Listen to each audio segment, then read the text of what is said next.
Feet at the hands of Lennox Lewis about 8 months ago. Hurt his hand the previous fight, and shaking that off, had some surgery. Now back in the ring for the first time against Marcus Rhode. Let's take a closer look at Shannon Briggs. Ladies and gentlemen, from Brooklyn, New York, here is the challenger, Shannon.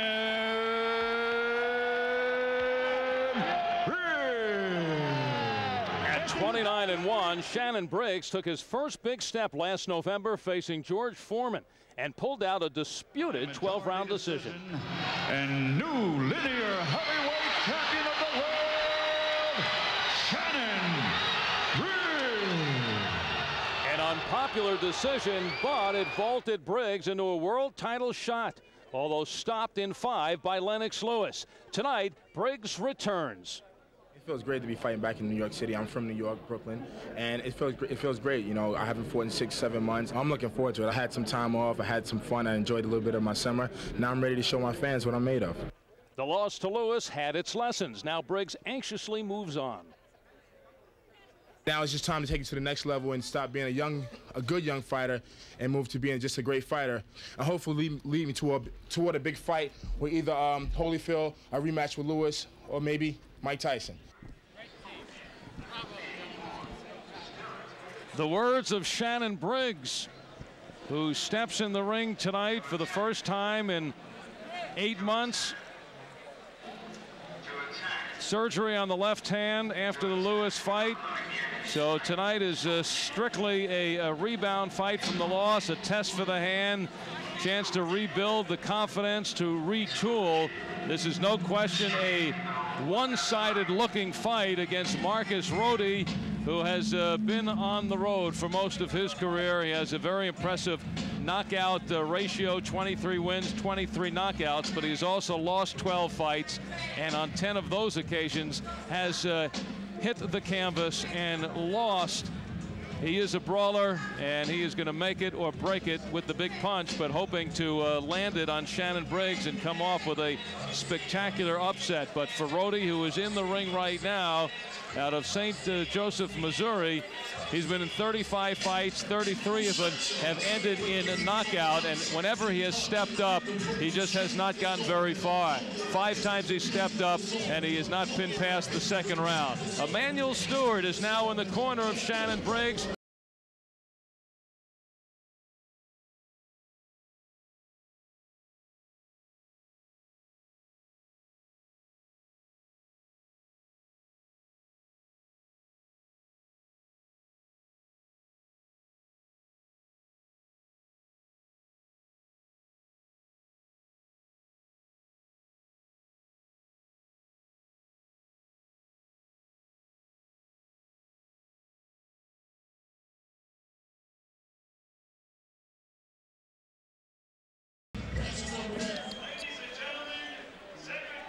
Promotions in association with Power Punch, Foxwoods Resort Casino, and Budweiser, proud to be your bud, presents 10 rounds heavyweights. Your referee for this event, once again, the sensational Steve Smoger. Introducing now the principals first. In the blue corner to my left, wearing the red trunks, white trim, he weighs in at 240 pounds. His professional record reads 30 victories, 2 defeats, 24 wins coming by way of knockout. He hails now from Brooklyn, New York, and represented by Mark Roberts Worldwide Entertainment and Sports. Here is the former linear heavyweight champion of the world, Shannon Briggs. His opponent in the blue corner, wearing the black trunks with the white trim, he weighs in at 250 pounds. His professional record, 23 victories, 12 defeats, 23 wins coming by way of knockout. He hails from Detroit Lakes, Minnesota, and now boxes out of the hills of St. Joe, Missouri. Here is Marcus Rhode. 10 rounds. Hi, Marcus, Shannon. You were given your instructions at the weigh-in. I want you to obey my commands at all times, respect the bell at all times, and above all, protect yourself at all times. Touch up, touch up, touch up. Shannon Briggs reminding Marcus Rhode of their Jerry Springer type performance in the weigh-in, both jawing at one another, had to be separated. Good thing that Sean was there to get in the middle of them. Let me just point out, Shannon Briggs, after his first ever defeat to Darrell Wilson, came out in his next fight and knocked out his opponent in 22 seconds. He's now coming off his second ever defeat. There's that wild swing by Rhode. He knows he's in there to just try to catch Shannon Briggs coming in. Briggs with 17 KOs in the first round. Rhode swinging away. This is going to be a quick draw. Briggs now digging to the midsection. You can see Rhode now looking to load up on that right hand. Tremendous size advantage for Briggs, who's just cornering Rhode. Matter of time. As soon as Briggs connects, this fight's over.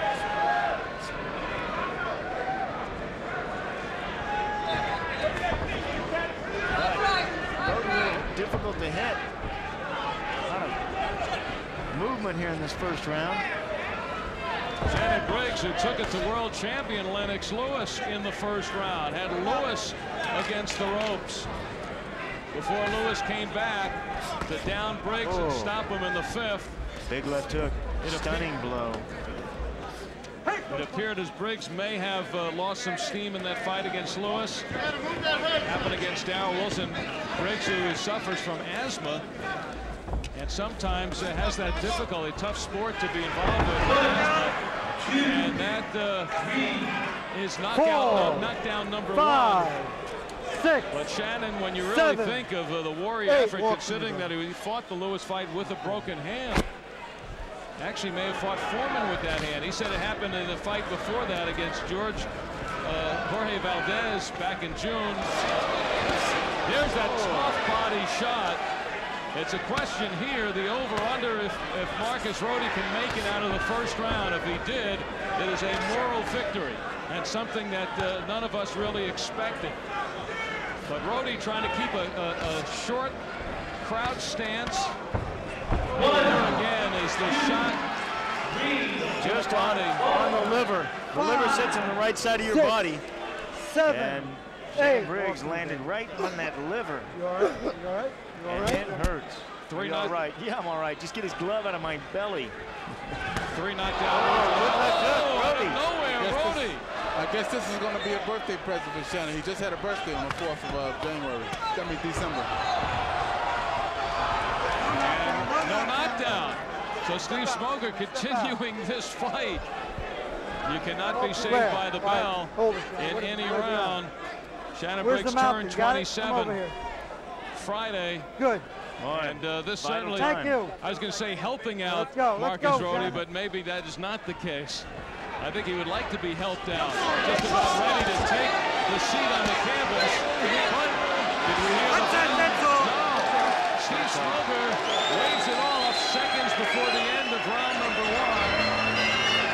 And for Shannon Briggs, well, it maybe was a test for his broken left hand, because he certainly was landing it enough, but didn't really get in many rounds. They're trying to make a February fight against Lou Savarese on HBO. Shannon Briggs really needed to get more action in to be ready for that one.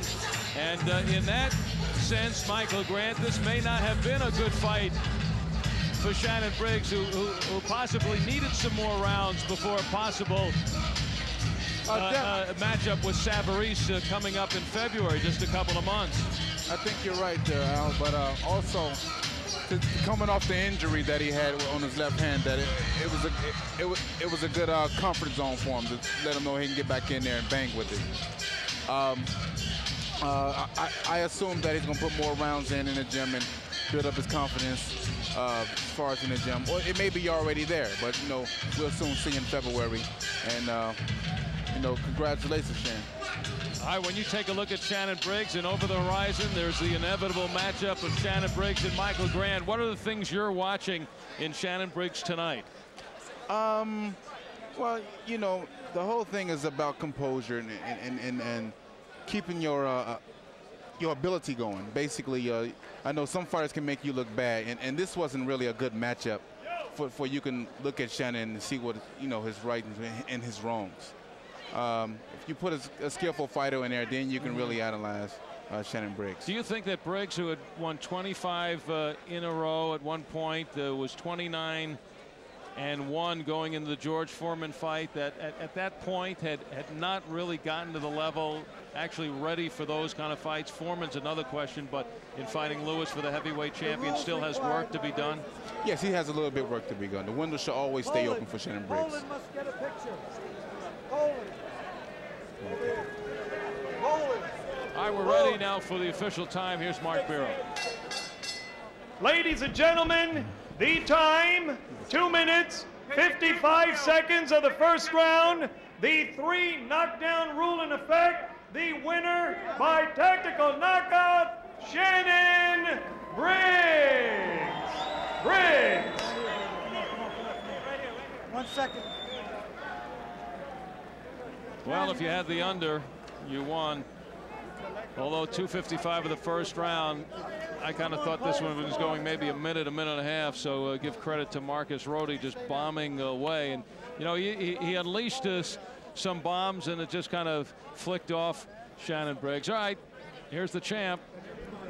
Tonight, target practice, Shannon. Yeah, a little bit. You had a little problems with your left hand in the past. How is it? Oh, my hand is great now, you know. I took 8 months off. I haven't fought since the Lennox Lewis fight, and I feel good. My hand's ready. Had operation. You know, I fought the Lennox Lewis fight and the George Foreman fight with a broken left hand. You can see I got the surgery here, so I feel great now. Yeah. What did a fight like this do for you? Well, to be honest with you, I trained 5 days. I'm gonna be honest with you. What do you mean you trained five days? I trained 5 days. So are you saying you're overtrained for Marcus Rhode? Well, you know, I trained 5 days. I have to take anything away from him. He's a real man. He came, he fought, and he caught me with some punches because I haven't been in the ring in 8 months. He's my first sparring match since my last fight. 5 days of training. Are you surprised that you got hit with that sucker shot? No, I'm not surprised. I haven't sparred. I haven't been in the ring as far as somebody throwing punches at me in 8 months. So I feel great, you know. Where do you go from here? You've been at the top of boxing. You've been at the bottom of boxing. You want to be back at the top. What do you do to get there? Talking about the bottom, I've been at the way bottom, you know, after the Wilson fight, and then I lost the Lennox Lewis fight. But now I feel like, you know, I can only go up. I have a lot of experience. I fought 2 of the hardest hitting boxers to ever live, Lennox Lewis and George Foreman. And I did good. I think I did good against both guys. So looking at that, you know, I can only go up. I'm young. You talk about all these heavyweights, Michael Grant, Tua, those guys are good, but they have not fought the 2 toughest guys that I fought, and that was back-to-back and with a broken left hand. So, I mean, what can I say? Speaking of Michael Grant, you know, he's sitting at ringside listening. Right, anything you want to say? You know, Mike's a nice guy. I like him. We've always been cool, but this is boxing, you know, and I'm sure after we fight and we get it on, we'll be friends again, but for right now, all I can see is me knocking Michael out. Let's see, 1 round tonight. You're supposed to go, what was this, a 10-rounder? Yeah. You know, you still got 9 rounds, huh? Well, like I said, you know, I haven't sparred, I haven't been in the ring. So, you know, it's my first sparring match. I want to fight myself back into shape, opposed to before just jumping into big fights with Foreman and Lewis. I want to fight once a month, fight myself back into shape before I take a huge jump. So this is really, Shannon, the long road back for you. Yeah, I'm going to do it a little different this time. Like I said, before I went from the Valdez fight to such a huge jump to fighting Foreman. This time I'm going to fight myself into shape, but guys is going to give me work, give me rounds, and then I'm going to be ready for the big fight. Hey, activity's the key, man. I know Michael Grant and Al Albert got something to say back. Let's hear it. Have you talked about that?